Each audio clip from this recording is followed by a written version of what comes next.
नेपालको ब्याङ्किङ पैसा किन चलेन?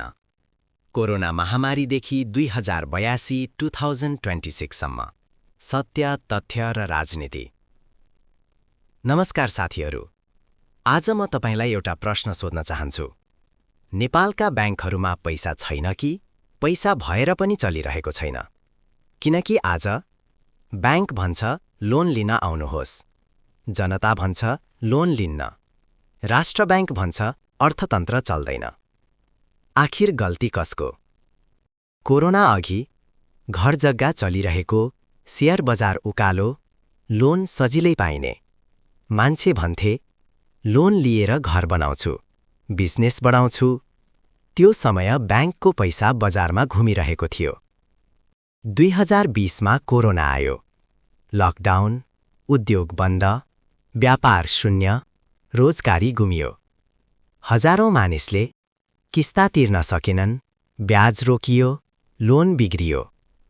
यहीबाट डर सुरु भयो।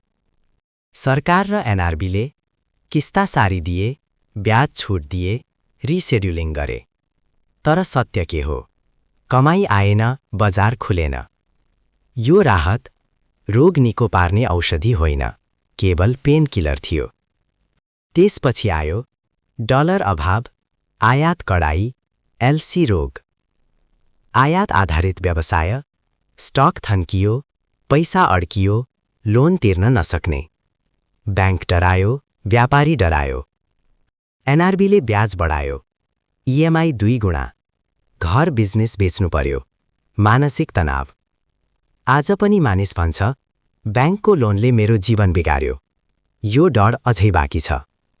घर जग्गा रोकियो, शेयर बजार लड्यो, घितोको मूल्य घट्यो, ब्याङ्कले नयाँ लोन रोक्यो।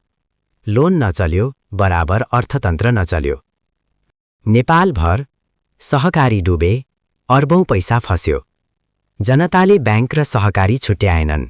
सबैप्रति अविश्वास। विश्वास गयो भने लोन चल्दैन। अब सत्य कुरा गरौँ।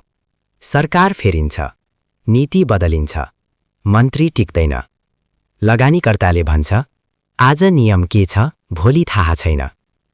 भ्रष्टाचार, ढिलो न्याय, कर आतंक, लोन लिएर काम गर्ने साहस छैन। आज ब्याङ्कसँग पैसा छ, एनआरबी नीति तयार छ, तर माग छैन, विश्वास छैन, भविष्य अनिश्चित। त्यसैले पैसा ब्याङ्कमै सुतिरहेको छ। नेपालमा समस्या पैसा नहुनु होइन, लोन नदिने ब्याङ्क मात्र होइन, लोन नलिने जनता मात्र होइन। समस्या हो कोरोनाले दिएको घाउ, गलत नीति, अस्थिर राजनीति र हराएको विश्वास। जबसम्म स्थिर सरकार, स्पष्ट नीति, सुरक्षित लगानी वातावरण, जनविश्वास फिर्ता हुँदैन, ब्याङ्कको पैसा ब्याङ्कमै थुप्रिन्छ। देशको भविष्य भाषणमै सीमित हुन्छ।